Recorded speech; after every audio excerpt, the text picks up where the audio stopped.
Hey everybody, this is Jay from Byte-size Politics, your channel for smart, quick news and analysis. This month we're going to be looking at the Second Amendment, gun rights and gun control, and what exactly the Second Amendment means when it talks about a well-regulated militia.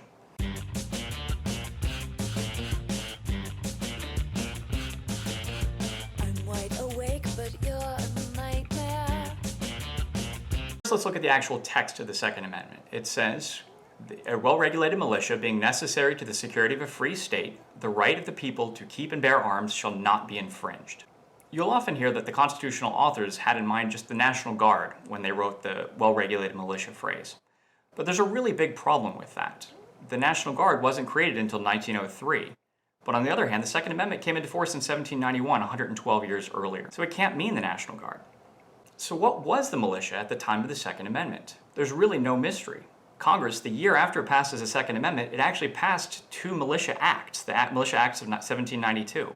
And they specified exactly who was in the militia and what it was. The act authorized the president to call up the militia in the face of either an imminent invasion or a rebellion from internal sources, such as Shays' Rebellion or the Whiskey Rebellion. It also specified who was in the militia, and it wasn't just professional soldiers like today's National Guard. Every able-bodied male who was white and between the ages of 18 and 45 was a member of the militia. And this was expanded in 1862 to include African Americans and people of other descents as well. The 1792 Militia Acts also required that every male who was in the militia had to buy a military-grade firearm and ammunition and keep it in his home. Now, people will very often argue that the constitutional founders did not support an individual right to keep and bear arms.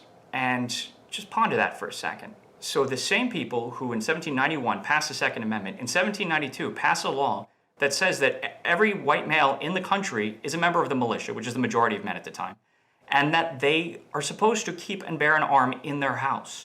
It requires a special kind of stupid to believe that between 1791 and 1792, their entire opinion changed on this subject. One thing that often confuses people is the phrase well-regulated militia, because these days when we talk about regulation, we mean it in a government context, the state. Economic regulations, environmental regulations, things like that. In the 18th century milieu, it meant something different. Jack Rickovi, who's a professor of law and political science at Stanford University and a Pulitzer Prize winner, has done some research into what this phrase meant in the time period that the Constitution was actually written. Well-regulated in the 18th century tended to mean something like well-organized, well-armed, well-disciplined, Rickovi writes. It didn't mean regulation in the sense that we use it now, in that it's about the regulatory state. It means that the militia was in an effective state to fight. In other words, it meant that the militia was an effective and credible fighting force, not that it was well regulated in the sense that our modern National Guard is, where it's tightly controlled by the government. So now we've talked a lot about history, but what does the law say now about the militia? The current law couldn't be clearer. 10 U.S. Code 246 says the militia is organized into two composition and classes, and you can look this up for yourself. Stanford has a law library online that has all of this. The militia of the United States consists of all able-bodied males at least 17 years of age and under 45 years of age who are or have made a declaration to become citizens of the United States, as well as female citizens of the United States who are members of the National Guard. And then it divides the militia into two classes, and here's where you need to pay attention. The organized militia, which consists of the National Guard and Naval Militia, which nowadays would be the Navy Reserve, and the unorganized militia, which consists of the members of the militia who are not members of the National Guard and the Naval Militia. This isn't some dusty old law from 200 years ago that nobody's looked at since. This was passed in 1903, then in 1916, and then reaffirmed in 1956, so it is contemporary law. And it has an organized militia, which is the National Guard, but then it also has an unorganized militia, which is all of us who are male and between the ages of 17 and 45. And this is not a secret. This is on the books.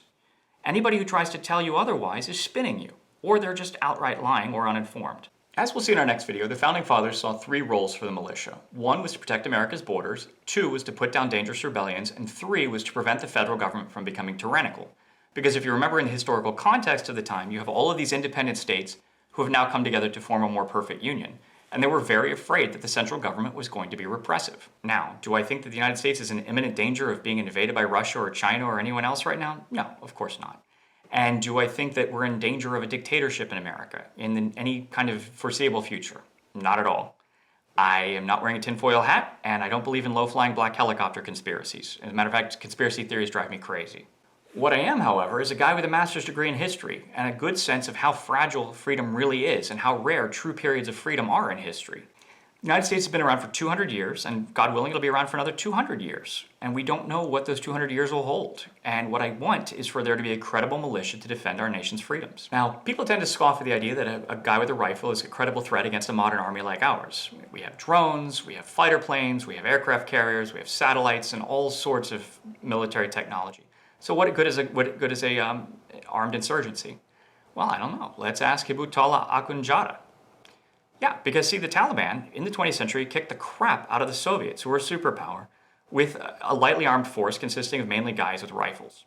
And now they've kept us busy for 17 years in the 21st century. So yeah, I would say that a guy with a rifle can be pretty darn credible. What's funny is that when you tell a progressive that the Second Amendment is a useful bulwark against tyranny in the United States, you usually get something like this.